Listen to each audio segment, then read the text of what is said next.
What up, gang? It's your boy ZaZa back with another banger. Hey, look, today I really want to hone in and focus on mistakes to avoid during your first selections, right? Let's assume that we've already did our research. We've been studying the pedigrees. We've been looking all around for some reputable breeders, and now we found a mom and a dad. Today we're going to focus on some common mistakes to avoid and some tips to get you guys started in the right direction. So without further ado, let's get straight into it. Like, comment, share, subscribe, you heard me? Yeah, you know it. Turn up the leaf blower and the lawnmower. He smoked the sour. Should've been a hippie, should've been a shower. Bread with no dread, black cop, who ya? Another thing, don't forget to join the Discord. So, all right, gang, before we get started, I want to address some comments real quick. We got to address the comment section because I see a lot of people asking, man, you mentioned the pollen chuckers, but you don't tell us who they are. Yo, you mentioned the white labelers, but you won't tell us who they are. Tell us who they are. Put them out there, right? First of all, I'm not in the business of exposing, exploiting. You know, I may not agree with practices of people. They may be pollen chuckers, they may be whatever, right? But at the same time, this could be how they feed their family, right? So never will I ever single somebody out or create some sort of individual list of of people you should avoid, right? So with that being said, I'm an educator. My job is to empower you and give you the tools that's necessary so you can make the right decisions. So if you are watching the videos and then you are going to do some research and looking at your scholarly articles and building on the information that I give you, right? You'll be able to determine who these people are on your own. I can't do the job for you, right? Make sure you comment, like, and subscribe, man. If you appreciate the content I put out, man, make sure you like the videos and let me know what you want to see in the next one, man. Let's get right into it. All right, so like I said, let's assume that you have already done your research. You found your mom, you found your dad. You're very excited about who they are. You're very excited about your choices, right? That's awesome. Let's say that we are in a good position and we are starting with some good, strong foundation parents. That's awesome. First questions first. Depending on the parents that you chose, the question is, do you need to isolate and work each individual parent before performing your first initial outcross? Think about it, right? You may want to take dad,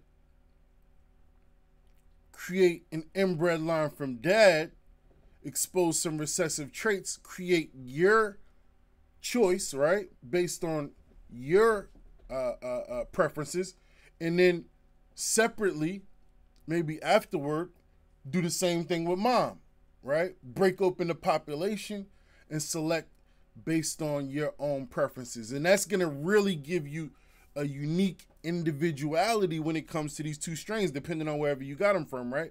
The breeders you got them from. If you want to stray far away from their work, then that's what we recommend. That's what I recommend you do. So, like for instance, Goldbeard asked me one day, he's like, "ZaZa, man, do you think I should lean, now that I'm in my F2s, do you think I should look for traits and lean more towards dead ops or white gushers?" And I said, "Nah, neither one. I want you to create your own individuality, find your own unique what makes it yours, and create something better than both of those parents, right?" Shout out to Dead Ops, man. Shout out to Goldbeard Genetics as well and Valley of the Sun. All right. So yeah, you want to, that's the best way you're going to be able to create your own unique individuality is by separating the two parents and working them individually, separately, and then grabbing your two choices from there and forming your initial outcross. So let's talk about some don'ts, right? Some don'ts. That was a do. Let's talk about some don'ts. Big mistakes. Huge mistake that we make during our first initial selections is to focus on the wrong trait. Traits need to be prioritized. You need to focus on the ones that are very, very, very important for the long-term goal, right? We don't want to go in there focusing our first initial selection on looks or basing it on looks, or how good the plant looks, or how terpy it is, or how frosty it is. It is true that traits are give and take. So in some cases, you may, in a generation, have to sacrifice in order to isolate something that's much more important, but you can always go back. And that's why we build up the tools in our toolbox so that we have different tools that we can use to accomplish different goals when it comes to our unique objective. So make sure that is super important. Don't jump into this thing trying to focus on looks or something mediocre that's not as important as resistance, right? Mold resistance, drought resistance. Those we know go hand in hand, and they typically equate to pest resistance as well, right? What are some of the traits we should look for prior, first and foremost? You already know what I'm gonna say. Vigor, vigor, vigor, vigor, vigor. Athleticism, that is always my first priority, especially once I know I'm dealing with a stable line that doesn't contain any undesirable traits. Number 2, huge mistake that you do not want to make when entering your beginning stages of selection is avoiding or trying to skip past stress testing and performance testing. It is required. You cannot cut corners. You cannot skip. And my strength and performance testing starts in the paper towel. I need to see the most vigorous athletic tap roots, and the ones that are not will get called initially. So then we go into stages of stress and strength. So let's think about some of the environment, the natural environmental issues that we may come into when we think in terms of mimicking outdoors. Heat, high heat, low humidity, especially, is detrimental to a younger seedling or younger plant, right? They require humidity. So low humidity is a very good one for young. High wind, drought. These are all stress tests that need to be performed initially, and they are going to help you cull out your plants. My stress tests do all the culling for me. The weak removes itself. Only the strong survive. And these are all so equally important, so don't try to put one above the other. You must take notes. It's the epitome of a successful breeding program and producing your first IBL, right? You have to document, collect data, record data, however you choose to do it. You can get on a recorder and say, hey, listen, on this date, this time, I observed this. You can write it down. If you need to write, you're a writer. If you need to put it on a board, write everything, record everything, and make sure that that data is accessible to you in the future, right?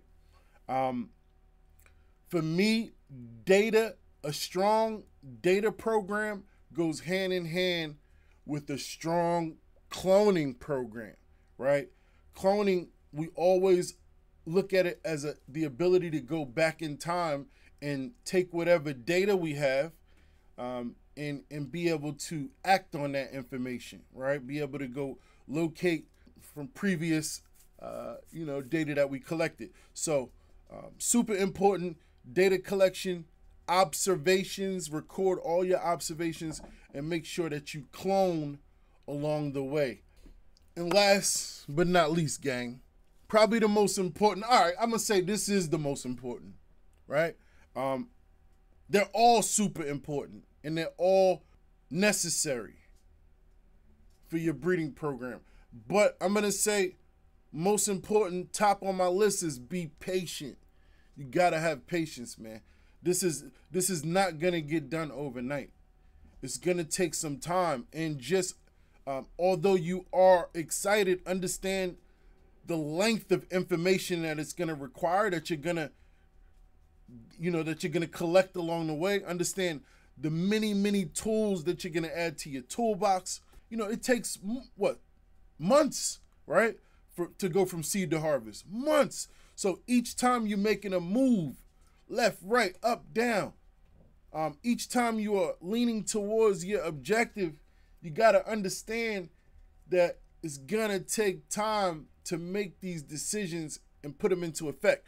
So with that being said, you want to be concise and precise in doing all your research to know that the selections and the moves that you're making are the correct ones, because we don't have too much time to waste, although we have nothing but time, right? So be patient, take your time. Don't rush through things. When you feel as though you are needing something to do, hit your books, man. Hit your videos, hit your scholarly articles, hit your debate transcripts, right? Go get your learn on, QCE. It's about quality, community, and education, right? Make sure you are taking the education part seriously. It's super duper important, man, and make sure you're taking your time. Don't rush it. When you have downtime, educate yourself or educate others. Each one teach one.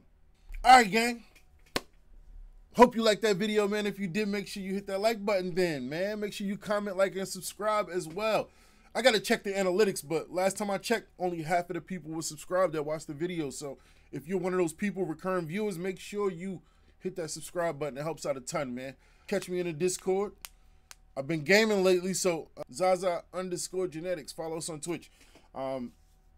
Catch us on Instagram, ZaZa.genetics.official. Follow us, AC Infinity. That's the family. That's our partners, man. Use code Team ZaZa at checkout for a discount. And ZaZagenetics.com. That's where you can get your foundation gear, man. ZaZagenetics.com. We got the sale still up for you, so visit, take advantage, and much love. Thank you for always supporting. Thank you for always tuning in. And let's get ready for this selection process, man, until we meet again. Love y'all, gang. Come on. Smoking the strain. It's killing my lungs, but damn, it's easing my brain. I'm losing control, my body's immune, it's all the same. Except for genetics, cause they got the flame. Roll up a 3, everything you got game. Puff it and pass it, the cipher remain.